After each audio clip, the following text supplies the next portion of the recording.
This show has pretty much every element in it that you can think of. It has live cameras, widescreen projection, delay screens, things like that. A lot of that has to do with the fact that it's a large audience, but all of those elements happen in smaller shows as well.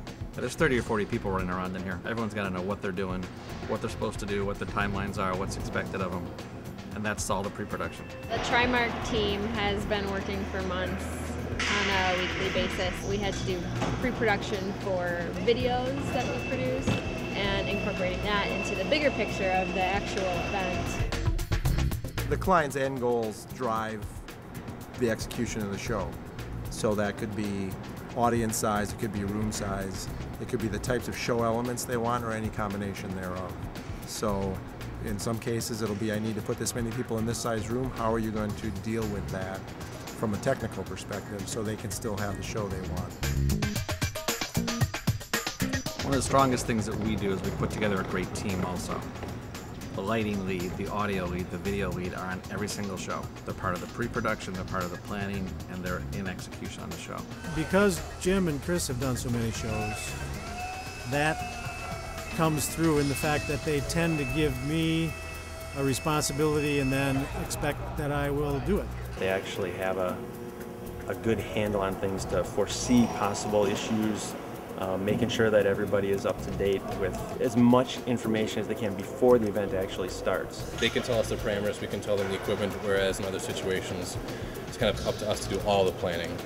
It takes a lot of stress off of us just being able to concentrate on what we do. What's great about the Tri-Marq team, at least for me, is that not only does everybody have their specific role, but it really does succeed as a team because everybody chips in to make sure that every event is a success.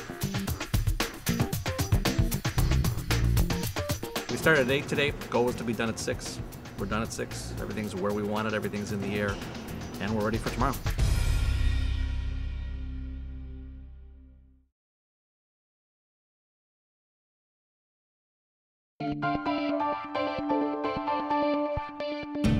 I think as directors, whether in front of house or behind the stage, we're setting the tone for the whole crew, and they're feeding off of that.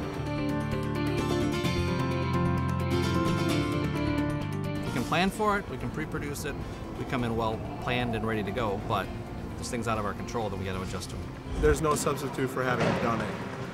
You can't fake that. If you've been through it, you know what to expect. We do what we call the doomsday rehearsal, which is anything that could possibly go wrong, we talk it through. All the leads know exactly what they're going to do, who's going to be in charge. So in the event something does go wrong, everyone's prepared for it, and you can handle it. So tech at 1, doomsday in between that, and then cue to cue with the client at 3 o'clock.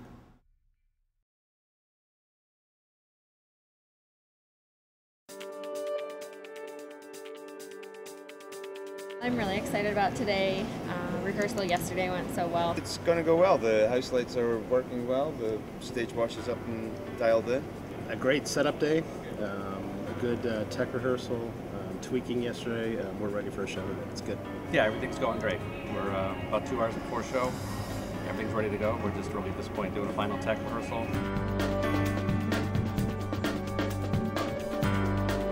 Stand by Q10, stand by to start clock. Start clock, go Q10, Q11, IMAG on, wash out, switch IMAG input to video, roll in, sound on tape coming. When things work well and the audience reacts the way you expect or better than you expect, that's really gratifying because you know that's good for the client as well.